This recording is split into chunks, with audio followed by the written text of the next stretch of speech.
Assalamualaikum warahmatullahi wabarakatuh, sahabat-sahabat. Apa sih yang dipelajari di arsitektur S1 itu? Bahasan kali ini adalah kita bahas materi-materi yang dibahas di dalam pendidikan S1 arsitektur.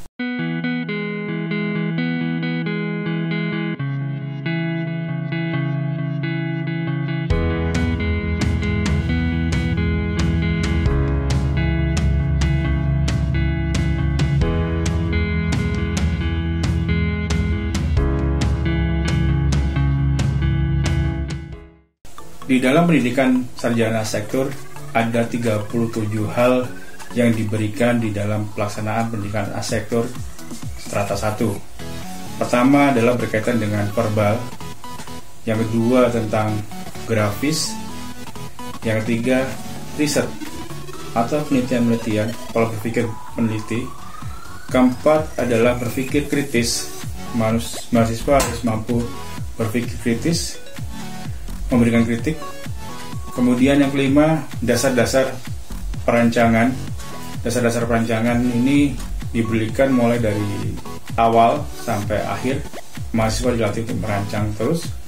Kemudian yang keenam adalah kolaborasi. Kolaborasi baik secara keilmuan maupun mahasiswa juga mampu berkolaborasi dengan sesama temannya atau bekerjasama. Yang ketujuh berkaitan dengan perilaku manusia atau sektor perilaku, karena objek utama dari bangunan adalah penghuninya adalah manusia, jadi perilaku manusia cukup penting.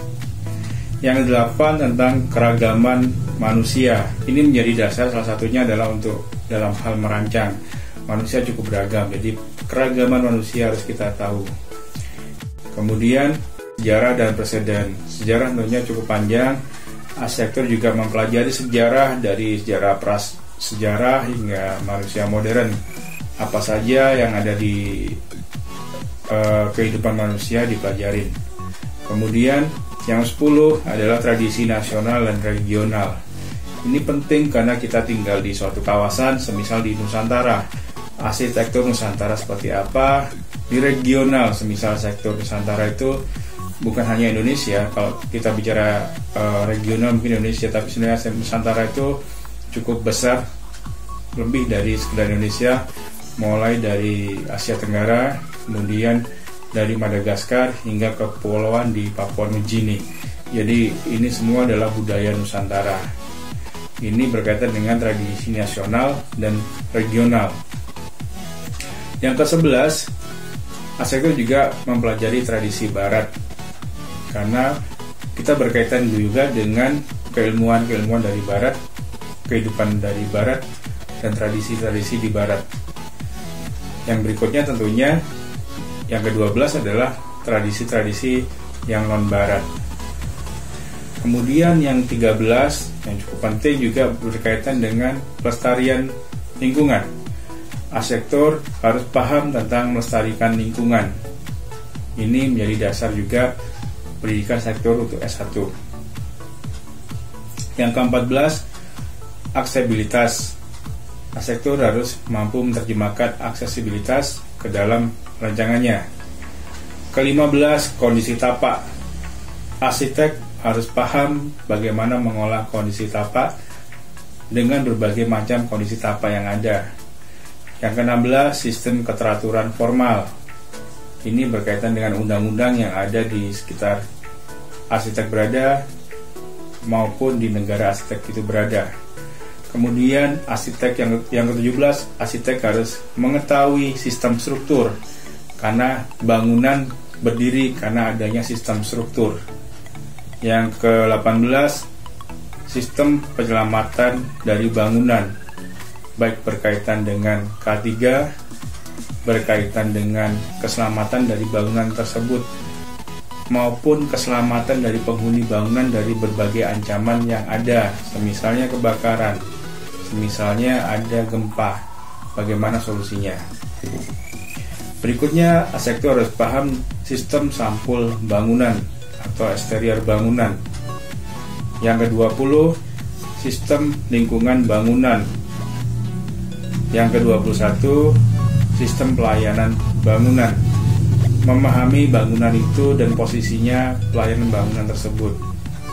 Berikutnya, yang ke-22 adalah integrasi sistem bangunan. Ada beberapa fungsi yang terintegrasi antara satu dengan yang lainnya. Yang ke-23, arsitek juga harus paham tentang tanggung jawab hukum, tanggung jawab pribadi, tanggung jawab sebagai profesi, terutama adalah tanggung jawab secara profesi terhadap masyarakat. Jadi tanggung jawab secara hukum arsitek harus paham. Ke-24 adalah kepatuhan terhadap peraturan bangunan. Setelah memahami tentang aspek hukum, aturan-aturan apa saja yang berkaitan bangunan, arsitek harus memahami, baik itu dari level lokal, misalnya peraturan daerah, hingga peraturan nasional. Apa saja yang boleh dan tidak boleh dilakukan, arsitek harus memahami sebelum dia melakukan desain.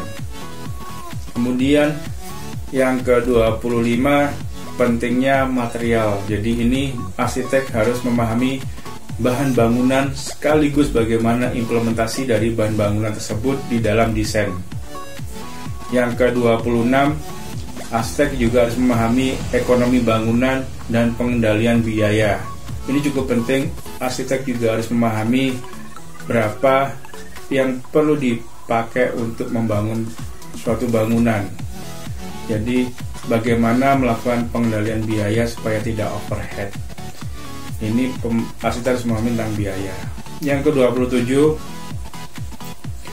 arsitek harus memahami pengembangan detail rancangan. Jadi sampai detail. Desain arsitektur harusnya sampai detail ke dalam pelaksanaannya. Jadi arsitektur tidak hanya mentah, tapi bangunan desain itu harus dapat dilaksanakan. Untuk dapat dilaksanakan harus ada detail-detail di dalam desainnya. Yang ke-28, dokumentasi grafik. Ini memberikan pengetahuan tentang bagaimana melakukan dokumentasi dari karya arsitektur. Yang ke-29, perancangan komprehensif, hubungan antara berbagai komponen di dalam perancangannya. Yang ke-30, persiapan program. Yang ke-31 adalah konteks hukum praktek arsitektur. Ini berkaitan dengan, semisal kalau di Indonesia adalah Undang-Undang Arsitek dan penerapannya. Yang ke-32, organisasi dan manajemen praktek. Arsitek harus paham tentang sistem organisasi dan bagaimana pelaksanaan di dalam implementasi di lapangan, terutama dalam praktek berprofesi sebagai arsitek profesional. Kemudian ke-33, materi yang diberikan adalah tentang kontrak dan dokumentasi. Kontrak kerja ini cukup penting karena berkaitan dengan hubungan antara profesional arsitek dengan masyarakat sebagai klien maupun stakeholder yang lain. Yang ke-34 adalah pemagangan. Ini cukup penting. Selain yang diberikan di kampus dengan banyak teori, arsitek juga harus paham bagaimana pelaksanaan di lapangan. Jadi diperlukan pemagangan arsitek untuk di perusahaan-perusahaan yang berkaitan dengan sektor atau di biro konsultan, untuk mahasiswa arsitektur lebih memahami apa yang akan terjadi nanti ketika setelah lulus. Kemudian yang ke-35 adalah wawasan peran dari arsitek. Peran arsitek yang cukup luas. Ini mahasiswa harus paham di mana posisinya dan kondisi serta peran arsitek itu di masyarakat. Yang ke-36, kondisi dari masa sekarang, masa silam, dan akan datang. Ini bagaimana persepsi, bagaimana sejarah yang tadi, dan kedepannya arsitek harus paham terutama untuk masa sekarang. Dan yang ke-37, yang terakhir, pendidikan arsitektur juga memberikan etika dan penilaian profesional. Jadi ada etika profesi bagi arsitek, kaidah-kaidah yang harus dilakukan, bagaimana seharusnya, dan apa yang tidak boleh dilakukan oleh arsitek. Demikian, ada 37 hal yang diberikan di dalam pendidikan profesi di strata 1. Untuk mata kuliah tentunya setiap perguruan tinggi akan berbeda-beda, tapi ini adalah pokok-pokok yang diberikan dan diajarkan di dalam pendidikan arsitektur.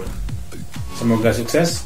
Saya Arif Rahman Setiono. Assalamualaikum warahmatullahi wabarakatuh.